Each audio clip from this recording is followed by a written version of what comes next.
Hi dear சகோஸ், this is Karthika. நம்ம லைஃப்பில் எல்லாருக்குமே ஏதோ ஒரு பிரச்சனை இருந்துக்கிட்டே தான் இருக்குது. பண தேவையாக இருக்கலாம், இல்லை வேலை செய்கிற இடத்துல பாஸ் கிட்ட பிரச்சனையாக இருக்கலாம், ஃப்ரெண்ட்ஸ் கூட பிரச்சனையாக இருக்கலாம், ஹஸ்பண்ட் அண்ட் ஒய்ஃப்குள்ள பிரச்சனையாக இருக்கலாம். ஆனால் எனக்கு நானே தான் பிரச்சனை. சும்மா இருக்கேனா, இந்தா நீ பழைய மெமரிஸ்லாம் நினச்சிக்கோ, கெட்ட கெட்ட விஷயங்கள்லாம் நினச்சிக்கோ, உட்காந்து அழுதுகிட்டே இரு அப்படின்னு என் மூளை எனக்கு ஸ்டிமுலேட் பண்ணி விட்டுடுது. எந்த பிரச்சனையும் இல்லைனா கூட எல்லாம் இருக்கிற மாதிரி நானே க்ரியேட் பண்ணி மனசாலையும் கெட்டு நல்லா அழுது இந்த கிளைமேட்டுக்கு நீ அழுறியா, இந்தா கொஞ்சம் கோல்டு கொஞ்சம் ஃபீவர் வச்சுக்கோன்னு இந்த உடம்பும் என்னை போட்டு படுத்தி ரெண்டும் சரியில்லாமல் மனசுக்கான மருந்துக்காக கோயிலுக்கும் உடம்புக்கான மருந்துக்காக ஹாஸ்பிட்டலுக்கும் போகிறேன். ஆனால் எனக்கு பிறந்த பாவத்துக்கு என் பிள்ளை எல்லாத்தையும் தாங்கிக்கிட்டு என் கூட வந்திருக்கு. கோயிலுக்கு போயிட்டு இப்போ ஹாஸ்பிட்டலில் உட்காந்துட்ருக்கேன்.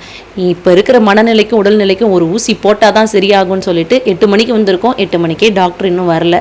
சரின்னு சொல்லிட்டு பொறுமையாக பார்த்துட்டு வர வழியில் இருக்கிற இன்னொரு பெருமாள் கோயிலுக்கு தம்பி போகணுன்னு ஆசைப்பட்டான். பிகாஸ் எங்கள் அப்பா எப்போவுமே ஸ்கூலுக்கு கூப்பிட்டு போகும்போது இந்த கோயிலுக்கு கூட்டிகிட்டு போயிட்டு வருவார். அதனால் அங்கேயும் போயிட்டு ஒரு கும்பிடு போட்டு வீட்டுக்கு வந்துட்டோம்.